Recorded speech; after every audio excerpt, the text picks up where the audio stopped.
우리는 지난 시간 열왕기상 2장과 3장을 통해 솔로몬이 어떻게 왕이 되었고 또 어떤 마음으로 하나님 앞에 섰는지를 우리가 지금까지 살펴봤습니다. 열왕기상 2장에서는 솔로몬이 왕이 된 후 나라의 질서를 어지럽힐 수 있는 이 정적들을 공의롭게 다스림으로 그의 왕권이 견고하게 세워집니다. 그리고 3장에서는 솔로몬이 기브온 산당에서 하나님께 일천번제를 드리는데요, 그의 기도의 핵심은 이것이었습니다. 하나님, 이 나라가 하나님이 다스리는 나라가 될 수 있도록, 또 제가 이 백성을 바르게 다스릴 수 있도록 듣는 마음과 그 지혜를 주십시오. 이때 솔로몬 자신을 위한 어떤 부와 명예, 또 왕으로서의 어떤 성공을 구하지 않습니다. 그저 하나님의 뜻과 하나님의 통치를 따라 이 백성을 잘 다스릴 수 있도록, 또 바르게 판결할 수 있는 듣는 마음을 구했습니다. 그런데 이 솔로몬의 기도가요, 하나님의 마음을 기쁘시게 했습니다. 하나님의 마음을 흡족하게 하여 하나님의 마음을 샀습니다. 그러자 하나님이 이 솔로몬에게 이런 약속을 하십니다. 우리 열왕기상 3장 10절에서 13절 말씀을 함께 읽겠습니다. 솔로몬이 이것을 구하매 그 말씀이 주의 마음에 든지라. 이에 하나님이 그에게 이르시되 내가 이것을 구하도다. 자기를 위하여 장수하기를 구하지 아니하며 부도 구하지 아니하며 자기 원수의 생명을 멸하기도 구하지 아니하고 오직 송사를 듣고 분별하는 지혜를 구하였으니 내가 내 말대로 하여 내게 지혜롭고 총명한 마음을 주노니 내 앞에도 너와 같은 자가 없었거니와 내 뒤에도 너와 같은 자가 일어남이 없으리라. 내가 구하지 아니한 부귀와 영광도 내게 주노니 내 평생의 왕들 중에 너와 같은 자가 없을 것이라. 아멘. 하나님께서는 솔로몬이 구한 것 외에도 그의 필요한 모든 것을 더해 주십니다. 이 말씀만 놓고 보면 우리가 떠오르는 성경, 신약 성경의 말씀 구절이 있는데요, 마태복음 6장 33절의 말씀에 보게 되면 그런즉 너희는 먼저 그의 나라와 의를 구하라. 그러면 이 모든 것을 너희에게 더하여 주시리라. 아멘. 우리가 먼저 하나님 나라를 구하고 또 하나님의 뜻을 먼저 구하는 그 마음으로 하나님 앞에 엎드렸을 때 하나님께서 우리의 모든 필요를 아시고 또 우리의 삶에 구한 것보다 넘치게 부어주시는 분이십니다. 오늘 우리가 살펴볼 열왕기상 4장에서는요, 바로 그 하나님의 마음을 사게 된 이 솔로몬의 기도가요, 어떤 열매로 나타난지를 오늘 우리에게 학증해 보여줍니다. 먼저 오늘 본문 1절 말씀은 이렇게 시작합니다. 우리 본문 1절 말씀 함께 읽겠습니다. 솔로몬 왕이 온 이스라엘의 왕이 되었고. 다윗이 이스라엘을 통치하는 때는요, 먼저 유다 지파의 왕이 되었고 그로부터 7년 반이 지나서야 비로소 온 이스라엘의 왕이 될 수 있었습니다. 심지어 왕이 된 이후에도 늘 쫓기는 신세였고 수많은 전쟁을 치러야만 했습니다. 그리고 그 모든 수고 끝에 이제 대적들을 평정하고 또 세워놓은 나라가 이제는 솔로몬에게 그대로 넘어오게 된 것입니다. 솔로몬은 아버지 그 다윗의 수고 위에 그 은혜를 누리게 된 것이죠. 그리고 솔로몬은 하나님이 주신 지혜로 이제 이스라엘을 다스려가기 시작합니다. 우선 본문 1절부터 19절까지의 말씀은요, 이 솔로몬 시대의 관료 조직, 곧 행정체제에 대한 체계에 대한 내용을 담고 있습니다. 이를 또 세분화하면 1절부터 6절까지는 대제사장, 서기관, 사관, 군사령관 등 중앙 관료들에 대한 이야기를 하고 있고요. 또 7절부터 19절까지는 12지방 관료들에 대해 언급합니다. 이 12지방의 관료들은 각 지역을 이렇게 돌보면서 왕과 왕실에 필요한 양식을 공급하는 일을 맡았습니다. 12지방으로 나누어 한 달씩 돌아가며 왕실의 양식을 공급한 것입니다. 여기서 우리가 주목해서 볼 것은 솔로몬 때에 이르러 드디어 이 강력한 중앙 집권적 통치 체제가 완성되었다는 것입니다. 다윗 때만 하더라도요, 지파들 간에 갈등이 여전히 남아 있었고 또 나라 안에 다tum의 여지들이 곳곳에 있었습니다. 그런데 이제는 그 모든 시기를 지나 이제 솔로몬 때에는요, 완전히 종돈된 그리고 강력한 중앙 집권적 통치 체제를 세워서 이 나라를 다스려가기 시작했다는 것입니다. 또한 이 12지방은 이전 12지파의 그 구분을 그대로 따르지 않고요, 물론 그 기존의 12지파에 정해진 구분을 그 토대로요, 또 새롭게 12그 지방의 그 지파의 기반을 나누게 됩니다. 그리고 그 전에는 각 지파의 장로들이 자기의 지파를 다스렸다면 이제는 장로가 아닌 중앙에서, 이 중앙 나라에서 파견된 관료들이 각 지역을 관할하게 되었습니다. 그러니까 이제 이스라엘 나라의 통치 체제 자체가요 바뀌었음을 우리에게 보여줍니다. 그래서 그렇게 이 나라의 기반을 솔로몬과 함께 세워가기에 세워진 이 사람들, 그 사람들은 누구냐? 그들의 명단을 쭉 보시면요, 사독의 아들들, 나단의 아들들, 그리고 분하야, 솔로몬의 사이들, 익숙한 이름들이 등장합니다. 이는 한때는 다윗의 사람들이었고 지금은 솔로몬에게 충성된 사람들로 구성되어 있습니다.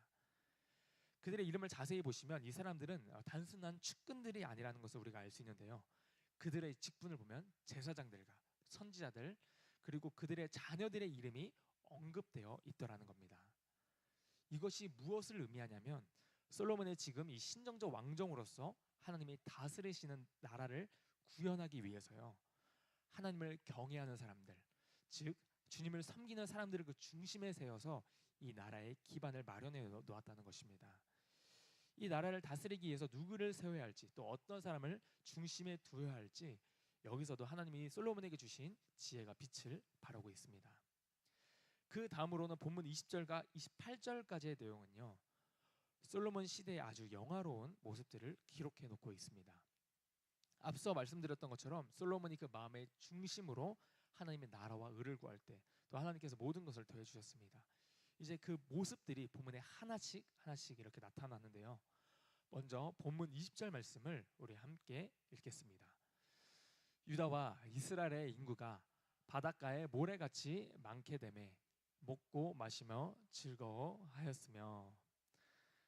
인구가 늘어난 것은 큰 축복입니다. 그런데 인구는 계속 늘어나는데 만약 나라가 가난하다면 사실 그게 무슨 의미가 있겠습니까? 그런데 솔로몬의 시대는요, 인구가 점차 늘어났을 뿐만 아니라 백성들이 먹고 마시며 즐거워할 수 있을 만큼 넉넉한 풍요가 임했습니다. 심지어 21절에 보게 되면 이스라엘의 영토 또한 확장되었음을 말하는데요, 이 이스라엘의 땅이요 유프라데스 강에서부터 블레셋 사람의 땅, 그리고 애굽 지경에 이르기까지 확장됩니다. 지금 이 말하고 있는 땅, 이 땅이 어디인지 아십니까? 이것은 하나님께서 아브라함에게 약속하신 바로 그 땅입니다. 우리 창세기 15장 18절 말씀을 함께 보겠습니다. 그날에 여호와께서 아브라함과 더불어 언약을 세워 이르시되 내가 이 땅을 애굽 강에서부터 그 큰 강 유브라데까지 내 자손에게 주노니. 아멘.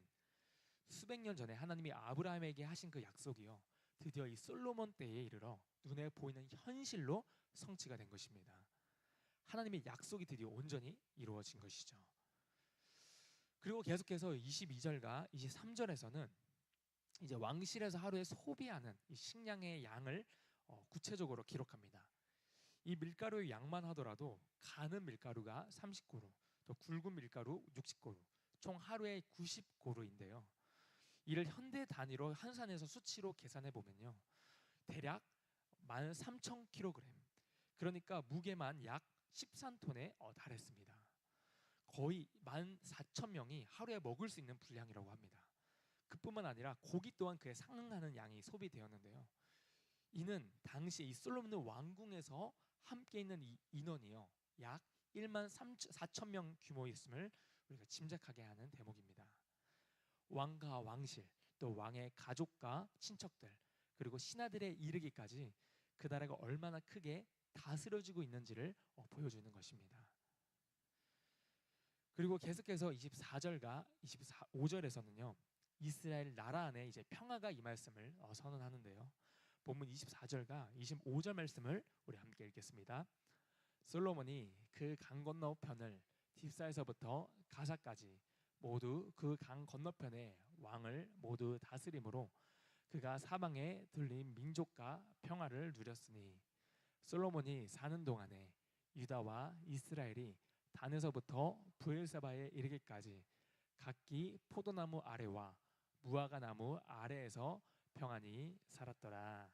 아멘. 다윗 때에는 이런 평화가 없었습니다. 끊임없이 전쟁이 있었고 무력으로 나라를 통일하는 과정에서 많은 피를 흘려야만 했습니다. 그러나 솔로몬 때에는 더 이상 전쟁이 일어나지 않는데요. 드넓은 영토 안에 수많은 민족들이 평화롭게 또 공존하는 시대가 펼쳐집니다.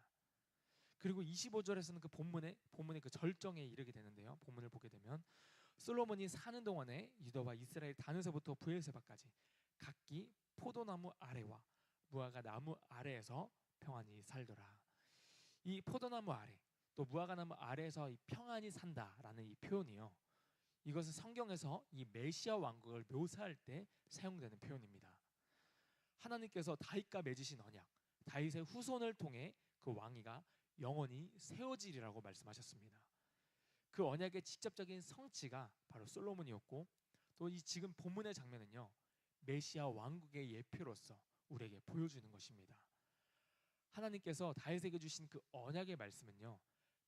단지 이 다윗의 혈통의 자녀만을 가리키는 것이 아니라 예수 그리스도께서 다스리시는 그 나라를 궁극적으로 가리킵니다.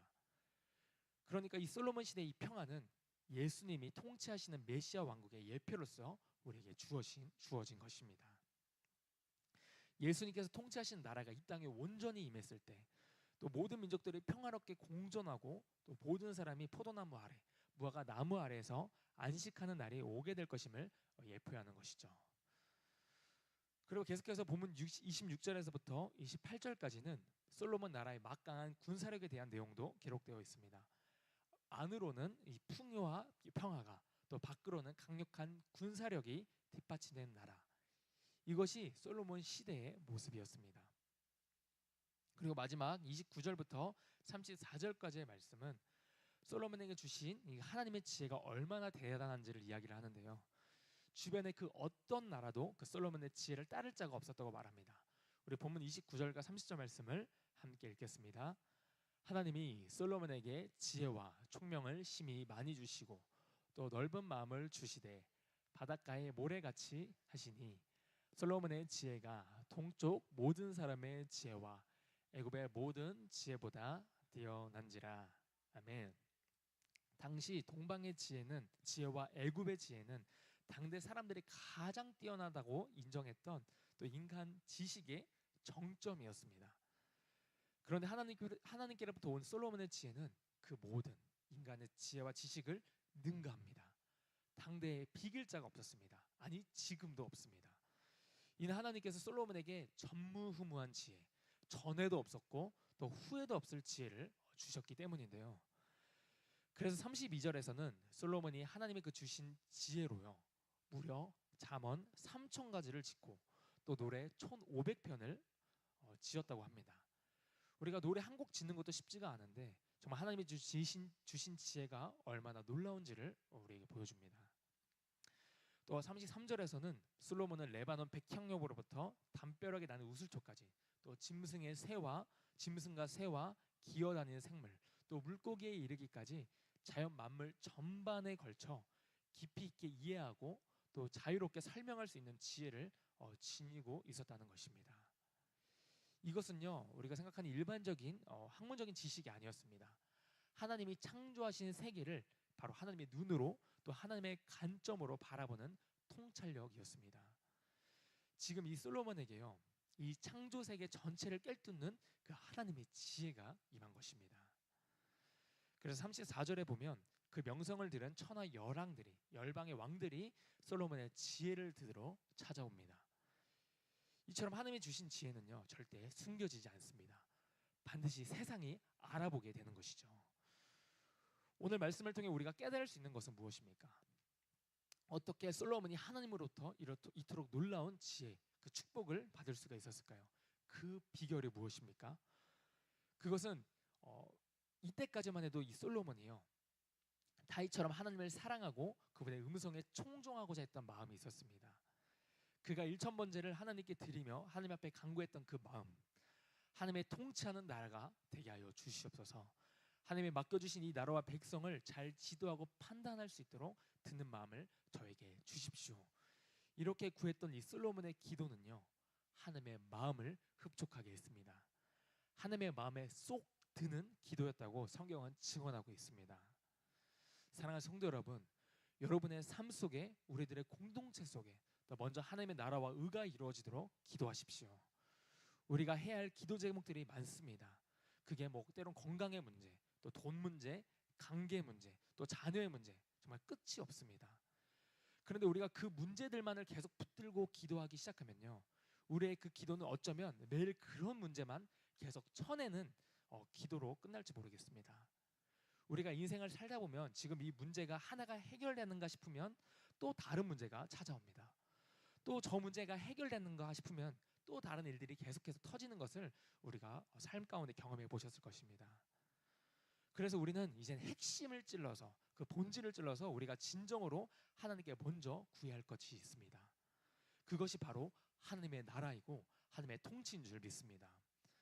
오늘 우리가 말씀을 통해 보았듯이 우리가 기도할 때 우리가 하나님의 마음을 흡족해야 하는, 하나님의 마음을 사는 기도가 되었으면 좋겠습니다. 예수 그리스도의 통치가 우리의 삶 가운데 이루어지게 하여 주시옵소서. 우리의 가정과 이 나라와 민족 안에, 또 열방 가운데, 또 우리 교회 가운데 예수 그리스도께서 통치하시고 다스리시는 나라가 되게 하여 주시옵소서. 그렇게 기도하는 저와 여러분이 되었으면 좋겠습니다. 그러할 때 하나님께서 우리의 필요를 아시고 우리가 구하는 것보다 더한 기도의 응답으로 역사하실 줄 믿습니다. 그 은혜를 경험하며 살아가는 저와 여러분이 되시기를 주님의 이름으로 축복합니다. 기도하겠습니다.